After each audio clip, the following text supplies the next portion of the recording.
تو ہم اس طرف لگے ایمان مضبوط ہے، ادھر دھیان نہیں دیتے، دھیان ادھر بھی دیتے تو اور اچھا تھا کہ صحت کا ہونا ضروری، تو صحت تو تھوڑی خراب ہے لیکن ایمانی حالت کا فخر کے طور سے نہیں ہے، محبت کے طور سے اور اظہار کے طور سے، آپ کو رغبت دلانے سے، آپ کو ہمت دلانے کے لیے، تربیت کے لیے کہتا ہوں ایمانی حالت کسی قدر اچھی ہے، کتنی اچھی وہ اللہ جان ہے اچھی، اس پر محنت زیادہ کرتا ہوں، زیادہ ذکر کرنا، زیادہ درود پڑھنا، زیادہ یہ کرنا، خدا تعالیٰ سے معافی مانگتے رہنا تو کرم ہوتا ہے۔ تو صحت آپ کے پاس بھی میرے پاس بھی ہے، لیکن ظاہری صحت میں آپ مجھ سے بہتر ہیں، ایمان جائے گا تو بتا دیں۔ ہم ایمان جانے والے مرضوں سے بہت ڈرتے ہیں، جان جانے والے مرضوں سے کم ڈرتے ہیں، اس لیے کچھ صحت خراب رہتی ہے، اور جان جانے والی مرضوں کا اولیاء نے پرواہ نہیں کیا، جنگلوں میں رہے، ادھر رہے، جب دیکھا ایمان مضبوط کے پھر آ گئے۔ وہ چیزیں علیحدہ اس کی وضاحت کی ضرورت نہیں۔ بہرحال آپ اپنا ایمان مضبوط کریں اور کچھ محنت کریں،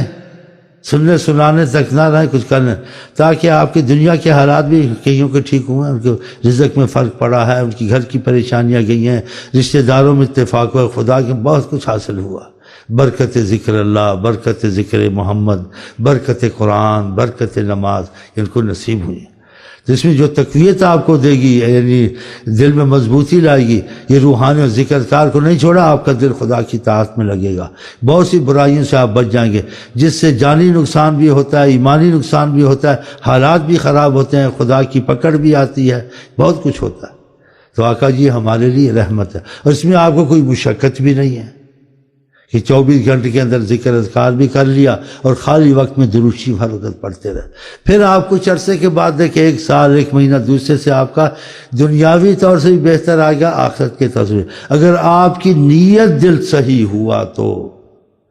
اگر نیت دل صحیح نہیں ہے، لا قرآن پڑھیں، ذکر اذکار کریں، جو آقا جی نے کہا آپ کو فائدہ نہیں ہوگا۔ انما الاعمال بالنیات، عملوں کا مدار نیت پر ہے۔ نیت میں سے چلو اپنے مطلب کی تھوڑا پڑھ لو، کچھ پریشانیاں، یہ نہیں کہ میں خدا رسول کا حق میرے پر ہے اور میں خدا کا بندہ بنوں گا اور حضرت میں ان سے محبت کروں گا اور ان کی جو مرضی ہے اس پر چلوں گا، مجھے اپنی مرضی نہیں چاہیے، مجھے ان کی مرضی چاہیے،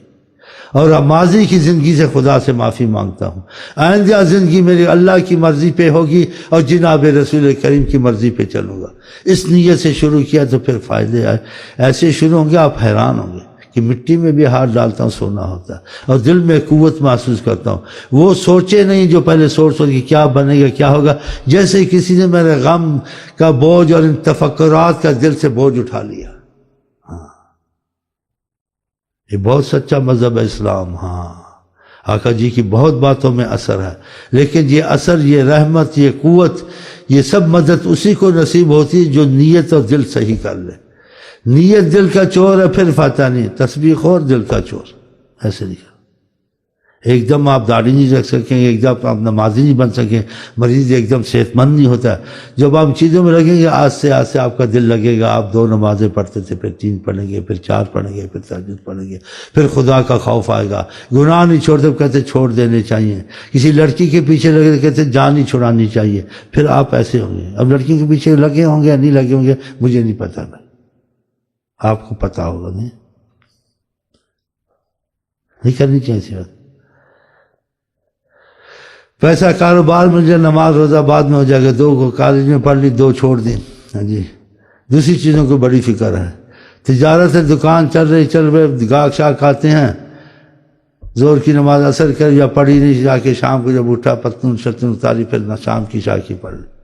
ہاں یہ گڑبڑ ہے،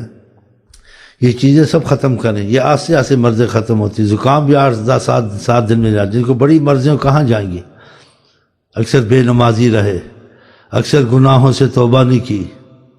اکثر جو مرضی کیا سوچا نہیں، تو پھر دل پر کتنا بوجھ پڑا ہوگا کہ گناہوں سے دل زنگ آ جاتا ہے، سیاہ ہو جاتا ہے، پتھر ہو جاتا ہے۔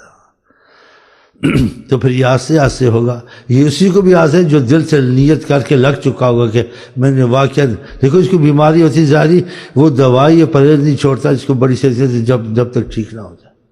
اس کا ایمان کیا، دیکھیں نماز نہیں پڑھی جاتی، میرے سے غلط کام ہوتے ہیں، توبہ نصیب نہیں ہوتی، توبہ کرنے کو دل نہیں کرتا کہ اللہ معافی نہیں تیار ہے، تو اس کا انجام اخیر میں اچھا ہو سکتا ہے؟ نہیں ہو سکتا۔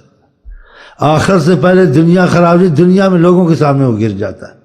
کہ ہندو بھی گناہ کو گناہ سمجھتے ہیں، کافر بھی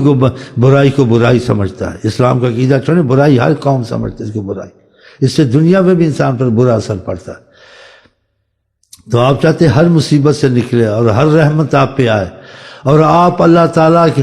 غیب کے علم جانتا ہے آپ کے مستقبل میں کیا لکھا، وہ بھی خدا تمہارے مٹا دے کہ ایسی مصیبتوں میں نہ ہو۔